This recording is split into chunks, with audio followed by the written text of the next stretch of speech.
SAC news channel ప్రేక్షకులకు నమస్కారం. మా ఛానల్ ద్వారా గతంలో అనేక మంది ప్రముఖులను ఇంటర్వ్యూ చేసి వారి అంతరంగాన్ని మీ ముందు ఆవిష్కరించడం జరిగింది.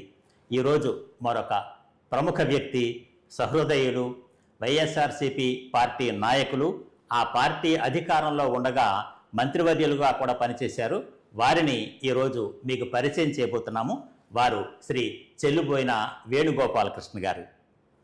అయ్యా వేణుగారు, నమస్తే అండి. నమస్కారం అండి. బాగున్నారా? బాగున్నారండి. అంటే బాగున్నారా అంటే నా ఉద్దేశం, ప్రతిపక్షంలో ఉన్నారు కదా మీరు, ఈ కూటమి ప్రభుత్వం నుంచి ఏమైనా ఇబ్బందులు పడుతున్నారా, ఆ యాంగిల్లో బాగున్నారా అని.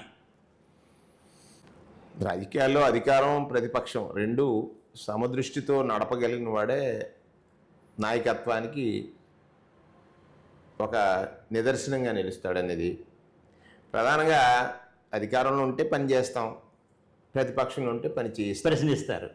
ప్రశ్నించడం ద్వారా పని చేయిస్తాం ప్రజల వాయిస్గా. సార్, సో ఇక్కడ బేసికల్గా నేను రాజకీయాలు ఎంచుకున్నది సేవ చేయటం కోసం. నాకు అధికారం, ప్రతిపక్షం అని కానీ ఈరోజు నా వల్ల, నేను చేసే ప్రయత్నం వల్ల ఏమన్నా మంచి జరిగిందా ఈ సమాజానికి అనేది ప్రధానంగా తీసుకునేటువంటి అంశం నేను. సార్, సో దానివల్ల నాకు అధికార ప్రతిపక్షాలు సమానంగా ఉన్నాయి. సౌమ్యమైనటువంటి భాష, పని చేయించడానికి అగ్రెసివా లేకపోతే సబ్మెసివా అనేది కాదు, పని కావడం అనేది ముఖ్యమైనటువంటిది. ఆ ఫిలాసఫీని నమ్మిన వాడిని. ఓకే. సో నాకు అందరితో బాగుండటం, బాగా పని చేయటం అలవాటు ఉన్నటువంటి లక్షణం కనుక దానివల్ల నాకు ఎక్కడా ఇబ్బందులు అయితే లేవు. అవును. ఎస్ఏసి న్యూస్ వారి ముఖాముఖి ఈ కార్యక్రమాన్ని మీకు అందిస్తున్న వారు గత 76 సంవత్సరాలుగా అన్ని రకాల పూలు మరియు పండ్ల మొక్కల అమ్మకంలో రైతన్నకు నమ్మకమైన చిరునామా కీర్తిశేషులు పుల్లా నాగేశ్వరరావు గారి రెండవ కుమారుడు పుల్లా వీర్రాజు గారి Shri Ravichandra nursery, proprietors Pulla Veerraju and sons, Kadiyapulanka. Cell 9440289171. అవును, అందుచేతనే మీరు అమాత్యులుగా పనిచేసిన సమయంలో కూడా ఎక్కువ మంది ప్రజాభిమానాన్ని మీరు పొందగలిగారు. సార్, మీరు రాజకీయాల్లో రాణించడానికి లేదా మీకు రాజకీయ భవిష్యత్తు ఇవ్వటానికి ప్రధానమైన కారణం జక్కంపూడి రామ్మోహన్ రావు గారు అంటారు, అది నిజమేనా? ఖచ్చితంగా వాస్తవం సార్. ఎందుచేతంటే నేను రాజోలు ప్రాంతంలో పుట్టి పెరిగాను. రాజోలు ప్రాంతంలో ఆనాడు స్వర్గీయ అల్లూరి కృష్ణంరాజు గారు శాసనసభకు పోటీ చేసిన సందర్భంలో జక్కంపూడి గారితో వారికి మంచి సాన్నిహిత్యం ఉండేది. ఓకే. కృష్ణరాజు గారు నన్ను రాజోలు నియోజకవర్గంలో తన శిష్యవర్గంలో ప్రథముడిగా చేర్చుకున్నాడు. అప్పటికే నేను తూర్పుగోదావరి జిల్లా బాక్సింగ్ అసోసియేషన్ అధ్యక్షుడిగా జక్కంపూడి గారితో పరిచయం ఉంది. 2000 సంవత్సరంలో మన పేపర్ మిల్ గ్రౌండ్లోనే బాక్సింగ్ అసోసియేషన్ సంబంధించిన బాక్సింగ్ స్టేట్ ఫంక్షన్ ఒకటి చేశాం. ఆ సందర్భంలో వారు చూశారు.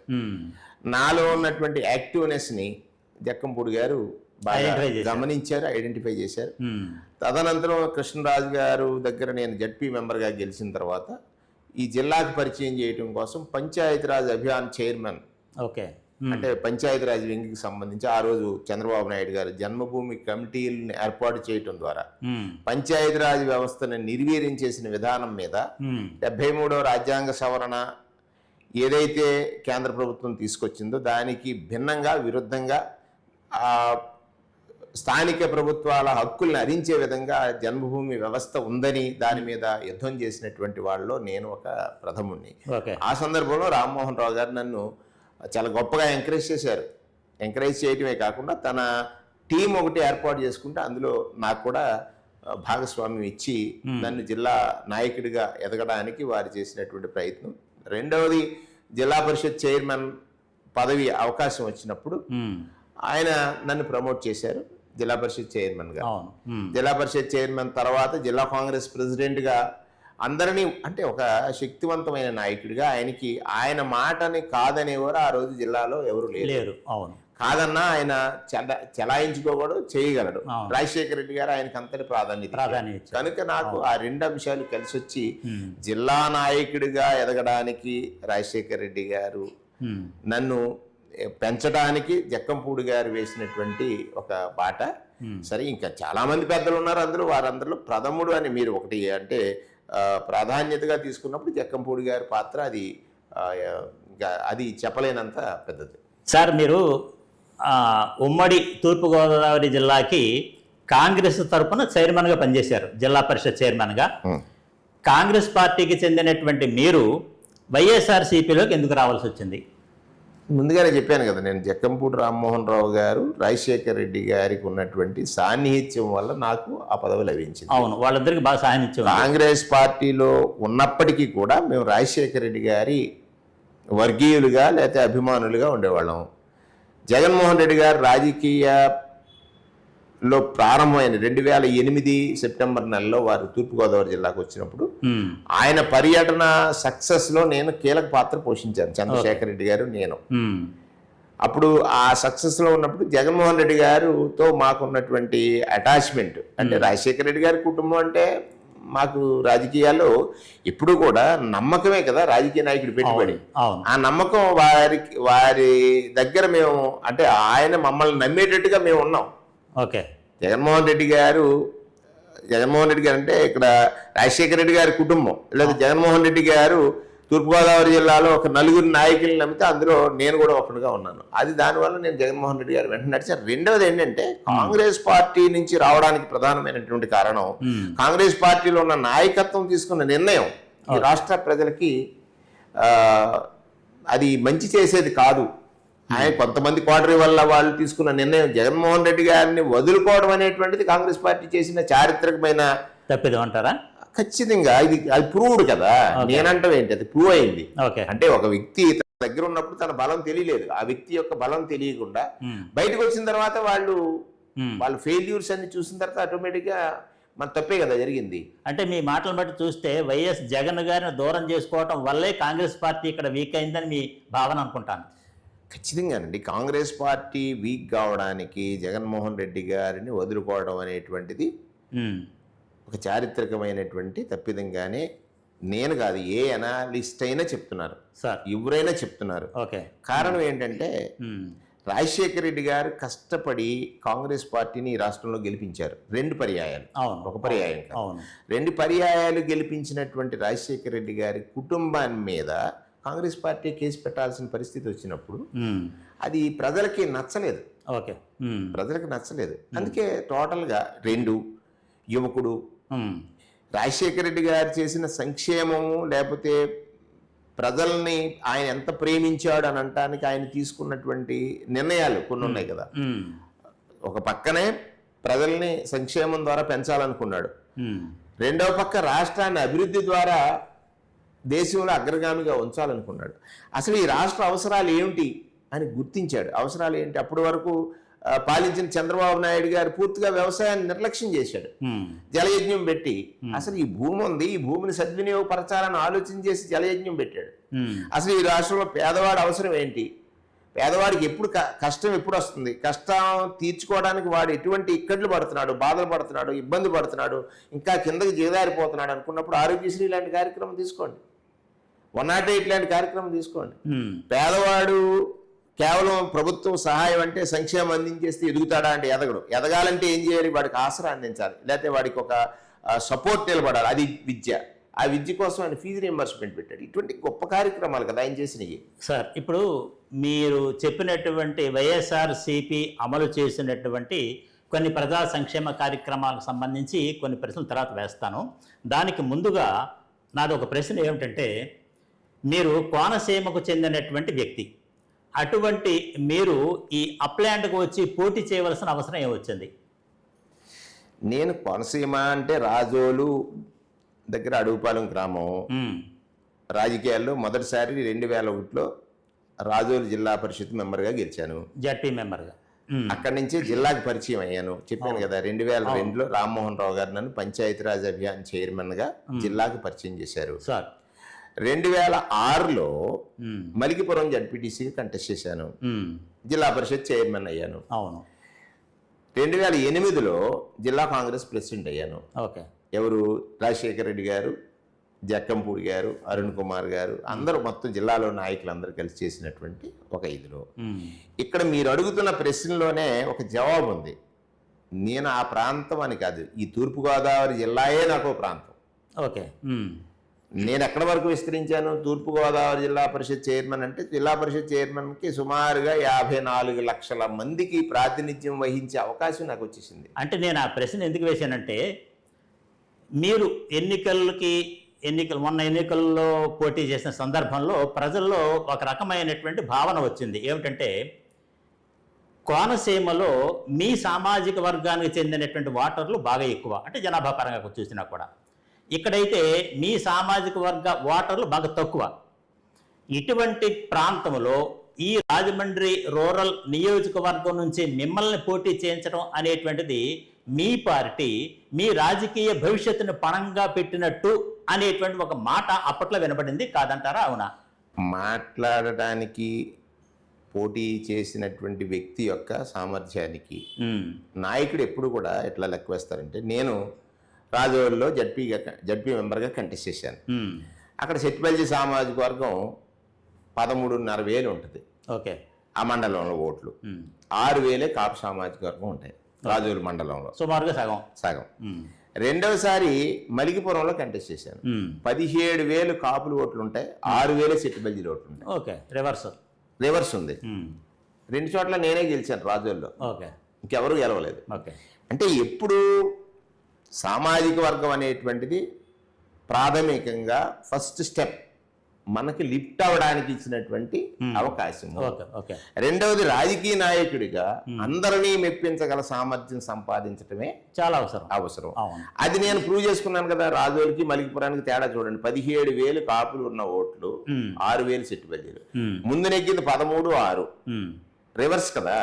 మరి అది అక్కడ ఎక్కడ అంటే రాజకీయ నాయకుడిగా నేను ప్రూవ్ చేసుకున్నాను కనుక అక్కడ ఇచ్చారు. 2 ఆ ప్రాంతంలో రిజర్వేషన్స్ ఉన్న కారణం చేత ముందు నేను కాకినాడ రూరల్లో కంటెస్ట్ చేశాను. ఓకే. రెండవది రామచంద్రపురంలో కంటెస్ట్ చేశాను. అవును. మూడవది రాజమండ్రి రూరల్లో కంటెస్ట్ చేశాను. ఈ 3 చోట్ల కంటెస్ట్ చేయడానికి గల కారణం ఏమిటంటే నాయకత్వానికి నా మీద ఉన్న నమ్మకం. ఓకే. నాయకత్వం పట్ల నాకున్నటువంటి అత్యంత గౌరవం. ఇప్పుడు కూడా రాజకీయ నాయకత్వం పట్ల ప్రదర్శించే గౌరవాన్ని బట్టి అతనికి అవకాశాలు వస్తూ ఉంటాయి. సరే, గెలుపు వాటం అంటారా? సామాజిక వర్గాల స్థితి మీద గెలవడం అనేది ఒక పార్ట్, నాట్ టోటల్. పార్టీ బలం మీదే గెలుస్తారు ఎవరైనా ఇంచుమించుగా. ఏసీసీ న్యూస్ వారి ముఖాముఖి ఈ కార్యక్రమాన్ని మీకు అందిస్తున్న వారు గత 76 సంవత్సరాలుగా అన్ని రకాల పూలు మరియు పండ్ల మొక్కల అమ్మకంలో రైతన్నకు నమ్మకమైన చిరునామా కీర్తిశేషులు పుల్లా నాగేశ్వరరావు గారి 2వ కుమారుడు పుల్లా వీర్రాజు గారి Shri Ravichandra nursery proprietors Pulla Veerraju and sons, Kadiyapulanka. Cell 9402891171. అంటే ఇప్పుడు మరొక మాట కూడా ఏమిటంటే అండి, 2019 ఎన్నికల ప్రచార సమయంలో మీ పార్టీ అధినేత జగన్ గారు కాపులకు రిజర్వేషన్ విషయంలో కొంత వ్యతిరేక వాక్యాలు అప్పుడు మాట్లాడటం జరిగింది.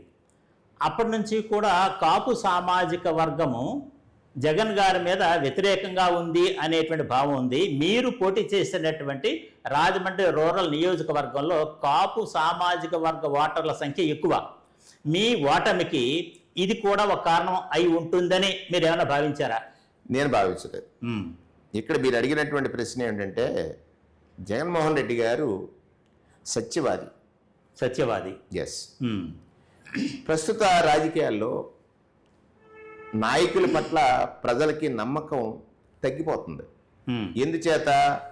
అవసరార్థం మాట్లాడుతున్నాడు నాయకుడు, అవసరం తీరి గెలిచిన తర్వాత దాన్ని నిలుపుకోవడం లేదనేటువంటిది మనం 2014లో చూడండి. చంద్రబాబు నాయుడు గారు ముఖ్యమంత్రిగా ఉండగా రైతులకు రుణమాఫీ చేయలేదు, మహిళలకు రుణమాఫీ చేయలేదు, విద్యార్థులకు ఫీజు రియంబర్స్మెంట్ చేయలేదు, స్పెషల్ కేటగిరీ స్టేటస్ చేయలేదు. అన్నీ కూడా మోసమే కదా. అటువంటి సమయంలో కాపులకి రిజర్వేషన్ చేయలేదు. రిజర్వేషన్ ఇస్తానని చెప్పి హామీ ఇచ్చినటువంటి చంద్రబాబు గారు ఇవ్వమని అడిగినటువంటి పద్మనాభం గారి మీద కేసులు పెట్టిన విధానం, ఆయన కుటుంబాన్ని హింసించిన విధానం కాపులు చరిత్రలో మరిచిపోలేనటువంటి ఒక ఇది. ఇక్కడ నేను జగన్మోహన్ రెడ్డి గారు సత్యవాదని నేను ఎందుకంటానంటే, ఆ సందర్భంలో నేను చూశాను, ఆయన రైతులకు రుణాలు మాఫీ చేయమని మేమందరం కలిసి పట్టుబట్టినప్పుడు నేను 87,600 కోట్ల రూపాయల రుణాలు ఉన్నాయి, ఈ రాష్ట్రం విడిపోయిన తర్వాత ఈ రాష్ట్ర ఆర్థిక పరిస్థితి దానికి సరిపోదు, కనుక అసత్యం ఆడితే వచ్చే అధికారం అక్కర్లేదని ఏదో సత్యహరిశ్చంద్ర నాటకం మాదిరిగా చెప్పాడు ఆయన. అబద్ధం ఆడి నేను ప్రజలను మోసం చేయలేను. రాజకీయ నాయకుడికి ప్రధానంగా ఉండాల్సిన లక్ష్యం ఏంటి? ప్రజలను మోసగించడానికి కాదు కదా మనం రాజకీయాల్లోకి వచ్చింది, ప్రజలకు నమ్మకం కలిగించడానికి. ప్రజల దగ్గర వాళ్ళ నమ్మకాన్ని, వాళ్ళు ఏదైతే నమ్మి మనకి ఓటు వేశారో దాన్ని నిలుపుకోవడానికి వచ్చాం. అది తీసుకున్నప్పుడు కాపులు రిజర్వేషన్ అనేటువంటిది ఇది నా పరిధిలోని సబ్జెక్టు కాదు. అవును, ఇది కేంద్ర పరిధిలోని సబ్జెక్టు. కేంద్ర పరిధిలో ఉన్న సబ్జెక్టు మీద నేను హామీ ఇవ్వలేను అన్నారు. సరే, వక్రీకరించిన వాళ్ళు చాలా రకరకాలుగా వక్రీకరించారు. సో ఆయన వచ్చిన వెంటనే చూడండి, మీరు కాపు నేస్తం తీసుకున్నారు. ఎప్పుడైనా ఊహించారా కాపులు? కాపు నేస్తం తీసుకుని డైరెక్ట్ గా డీబీటీ, ఎవరి దగ్గరికి వెళ్ళి అడగక్కర్ లేకుండా డీబీటీ నొక్కి, కాపు కార్పొరేషన్ అప్పుడు ఎవరు మన జక్కంపూడి రాజానే కదా చైర్మన్ గా ఉన్నారు, నేనే మంత్రిగా ఉన్నాను ఆ రోజుల్లో. సో కాపు మహిళల్ని నేను చూసినప్పుడు నేను అదే అన్నాను, కట్టుబాట్ల ముసుగులో కాపు మహిళ పడుతున్న కష్టాన్ని కళ్ళతో కాదు మనసుతో చూశాడు జగన్మోహన్ రెడ్డి అని ఒక మాట చెప్పేవాడిని. అది లీడర్ యొక్క గొప్పతనం. నేనేమంటానంటే, నిజం మాట్లాడేటువంటి లీడరు ఒకసారి ఓడిపోయి ఉండొచ్చు కానీ నిజం తెలుసుకోకుండా జనం ఉండలేరు. ఖచ్చితంగా చూడండి, ఆ రోజు జరిగిన, ఇవాళ జరిగిన, ఇది కూడా మళ్ళీ ఒక మోసం, ఒక అబద్ధం గెలిచింది. కానీ సంవత్సరంన్నరలోనే ఇంత తిరుగుబాటు ప్రారంభమైంది కదా. దానికి కారణం ఏంటి? అబద్ధం గురించి ప్రజలు తెలుసుకున్నారు. ఇది నిజం కాదని తెలిసిపోయిన తర్వాత భ్రమలో భ్రమని ఒక హామీగా చూపించేటువంటి చంద్రబాబు నాయుడు పాలన మీద ప్రజలకి ఇంత తొందరగా వ్యతిరేక రావట కారణం నిజం మాట్లాడేవాళ్ళు రాజకీయాలు లేరు. నిజం మాట్లాడినటువంటి జగన్ గారు జరిగేది చెప్తాడు, చెప్పింది జరుపుతాడు అనేటువంటిది. సార్, మీరు అన్నట్టుగా జగన్ గారి మీద అత్యంత గౌరవాన్ని మీరు వ్యక్తపరుస్తున్నారు. కానీ ఒక మాట కూడా వినిపించింది అప్పట్లో, మీ పార్టీ అధికారంలో ఉన్న సందర్భంలో జగన్ గారు మంత్రులకు కూడా సరిగ్గా ఇంటర్వ్యూలు ఇచ్చేవారు కాదు అని. మీరు ఆయన దగ్గర మంత్రిగా పనిచేశారు కాబట్టి మీకు కూడా అలాంటి అనుభవం ఏమైనా కలిగిందా లేదా? అసలు అది వాస్తవ విరుద్ధమైనటువంటి ప్రచారము. ఎందుచేతనంటే మంత్రులు ఎప్పుడైనా స్వేచ్ఛగా వెళ్ళి కలిసాం ఆయన్ని. కానీ నేను చాలాసార్లు ఆయనతో కలిసి ప్రయాణం చేశాను. ఓకే, అయితే మరి స్థానికంగా ఉన్నటువంటి మీ పార్టీ నాయకులే ఒకరు ఎమ్మెల్యేలు జగన్ గారిని కలవాలంటే సీఎంఓ ఆఫీస్ సిబ్బందే ఆపేసేవారు, చాలా ఇబ్బంది పడ్డాము అని బహిరంగంగా ప్రకటన చేశారు. మీరేమంటారు? అది నా దృష్టిలో లేదు. యాక్చువల్గా ఏంటంటే సీఎం ఆ రోజు కోవిడ్ టైం అండి. Okay, number 1. 2 years కోవిడ్ ఉంది కదా, కోవిడ్ టైంలో కలవడానికి భయపడేవారు. జనరల్గా పాయింట్ 1. మాకు మా పాలసీలో డీబీటీ ఎప్పుడైతే ఆయన తీసుకున్నారో, డైరెక్ట్ బెనిఫిషరీ ట్రాన్స్ఫర్ చేసిన తర్వాత అక్కడ ఒక బటన్ నొక్కితే మొత్తం అందరికీ స్కీమ్స్ వెళ్ళిపోయి. అవును, సాధారణంగా రాజకీయ నాయకులు కోరుకునేది ఏమిటి? మా ద్వారా పంపిణీ జరిగితే బాగుంటుంది అనేది కోరుకుంటారు. అవును, అది జరగని దానికి కారణం చేత ఇది మొదలుపెట్టింది. ఇది జరిగి గ్యాప్ పెరిగింది. గ్యాప్ అంతే. ఓకే ఓకే సార్, ఇప్పుడు మీరు అంటే మీ పార్టీ అధికారంలో ఉన్న సందర్భంలో మీ పార్టీకి చెందినటువంటి ఒక ఎంపీ సజ్జల రామకృష్ణారెడ్డి గారిని సకల శాఖ మంత్రి అని చెప్పడం జరిగింది. అంటే మీ శాఖ కూడా, మీరు మంత్రిగా పనిచేశారు కాబట్టి మీ శాఖ కూడా సజ్జల రామకృష్ణారెడ్డి గారి కనుసన్నల్లో మాత్రమే పనిచేసిందా, లేదా మీరు స్వతంత్రంగా వ్యవహరించారా? అది ఆరోపణ అండి. ఎవరికో వ్యక్తిగతంగా వారు సజ్జల గారిని టార్గెట్ చేసు, లేకపోతే సజ్జల గారి పట్ల ఆయనకు ఉన్నటువంటి భావన వ్యక్తీకరించవచ్చు తప్ప మా శాఖ చాలా ఇండిపెండెంట్గా చేసింది. నేను 3 శాఖలు చేశాను, 4 శాఖలు చేశాను. బీసీ వెల్ఫేర్ చేశాను, సినిమాటోగ్రఫీ చేశాను, I&PR చేశాను, తర్వాత ఈడబ్ల్యూఎస్ చేశాను, ఎకనామికల్లీ బ్యాక్వర్డ్ క్లాస్ సంబంధించి. సో సంక్షేమంలో మీరు ఆశ్చర్యపోతారు, 2,73,000 కోట్లు సంక్షేమం పందితే ఈ రాష్ట్రంలో, సంక్షేమం పంపిణీ జరిగితే డైరెక్ట్ బెనిఫిషరీ స్కీమ్స్ ద్వారా నా శాఖ నుంచే 1,73,000 జరిగింది. ఓ, నేను అడగాలనుకున్న ప్రశ్నకు మీకు తగిన సమాధానం వస్తుంది. అన్ని మరి స్వేచ్ఛ అంటే అంతకంటే ఏముంది? ఓకే, చెప్పండి. అదే కదా, 1,73,000 కోట్లు సంక్షేమం ప్రజలకు చేరింది. ఒక్కటి నేను అంటున్నాను కదా, మీ స్వతంత్ర నిర్ణయంతో. స్వతంత్ర ముఖ్యమంత్రి గారి నిర్ణయం, అదేనండి, స్వతంత్ర నిర్ణయం కాదు. అవును. ఆ శాఖ నిర్వహించే నాకు వచ్చిన అవకాశం అది. అవును. పాలసీ ఎవరిది? ముఖ్యమంత్రి. అవును. డిబిటీ పాలసీ అయింది. అవును. లేదా అమ్మఒడి, చేయూత, చేదోడు, తోడు, లేకపోతే నేతన్న నేస్తం, కాపు నేస్తం, ఈబీసీ నేస్తం, ఇన్ని నేస్తాలు, ఇవన్నీ దానికి కారణం ఎవరు? జగన్మోహన్ రెడ్డి గారు. సో దాన్ని నిర్వహించేటువంటి అవకాశం నాకు ఉంది. అది వచ్చినప్పుడు ఉన్నాను నేను ఇండిపెండెంట్ గా. చాలా ఈ రాష్ట్రంలో ఉన్నటువంటి అన్ని వర్గాల వారికి నేను ప్రతిపాదించినటువంటిది కులగణన చేయాలని. ఇవాళ మాట్లాడుతున్నారు కదా, కులగణన చేశాం. ఎన్నికల సమయంలో కులగణన బహిర్గతం కాల, కులగణన జరిపించారు. అది కేవలం నేనే ఎక్కువగా పట్టుపట్టేవాడిని. ఓకే, కానీ పూర్తి స్థాయిలో జరగలేదు. జరిగింది కానీ ఓపెన్ కాలేదు. ఎన్నికలు వచ్చాయి, ఎలక్షన్ కమిషన్ కూడా రాశాం. మేము కులగణన నిర్వహించాం, దాన్ని బహిర్గతం చేయాలంటే ఎలక్షన్ కమిషన్ పర్మిషన్ కావాలి. ఆ పర్మిషన్ కోసం రాజ్యం వాళ్ళు రిలీజ్ చేయలేదు. సార్, మీరు మీ పార్టీ అధికారంలోకి వచ్చిన వెంటనే ప్రభుత్వ కార్యాలయాల అన్నిటికీ మీ పార్టీ రంగులు వేశారు. మరి అది అలాగే కోర్టు అభ్యంతరం పెట్టిన తర్వాత మళ్ళీ అవన్నీ చెరిపేసి మామూలు రంగులు వేశారు. ప్రజాధనాన్ని ఆ రూపంలో మీ పార్టీ దుర్వినియోగం చేయలేదా? అది ప్రతిపక్ష నాయకుడిగా చంద్రబాబు నాయుడు గారు, ఆయన వాయిస్, ఆయన మేనేజ్మెంటు, ఇప్పుడు వాళ్ళ వేసే రంగులు ఏంటండి? ఇప్పుడు అది చెప్పినటువంటి నీతులు చెప్పినటువంటి చంద్రబాబు నాయుడు గారు ఎల్లో కలర్సే కదా. మరి మీరు ఎందుకు?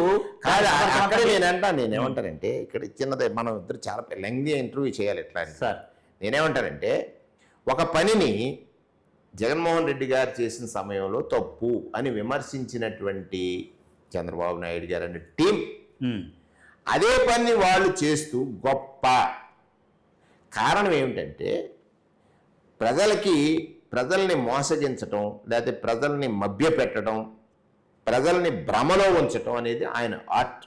చంద్రబాబు నాయుడు గారు ఆర్ట్ అని నేను చూశాను. ఎందుచేతంటే, వారు ఒక ప్రచారం చేస్తారు ఫేజ్డ్ మేనర్గా, ఒక్కొక్కటి 2, 3, 4. దానికి ఆయన రాజకీయ వ్యవస్థలో ఆయన ఎంచుకున్నటువంటిది ఏంటంటే, ఆయన మీడియాని ఎంచుకున్నాడు, సోషల్ మీడియాని ఎంచుకున్నాడు, ప్రాపగండా చేయడానికి ట్రైన్డ్ పీపుల్ని పెట్టుకున్నాడు. ఎవరో దాకా ఎందుకండి, ఎన్టీ రామారావు గారి మీద ఆయన చేసిన దుష్ప్రచారం మొదటి మెట్టు. తెలుగుదేశం పార్టీ తెలుగువాడి ఆత్మగౌరవం కోసం ఢిల్లీ వీధుల్లో తాకట్టు పెడుతున్నారు, తెలుగు వాడి ఆత్మగౌరవం అని చెప్పినటువంటి ఎన్టీ రామారావు గారిని ఏ రకంగా వ్యక్తిత్వ హననం చేసి ముఖ్యమంత్రిగా పదవిచ్యుతుని చేశాడనేది ఆయన మాటల్లో కూడా మనం విన్నాం. ఇప్పుడు మన సోషల్ మీడియా కదా, ఇప్పుడు అంతా తెలిసిపోతుంది అంతా. మరి ఆ ఫెయిల్యూర్స్ అన్నింటినీ మీ పార్టీ ఎందుకు సమర్థవంతంగా తిప్పికొట్టలేకపోతుంది?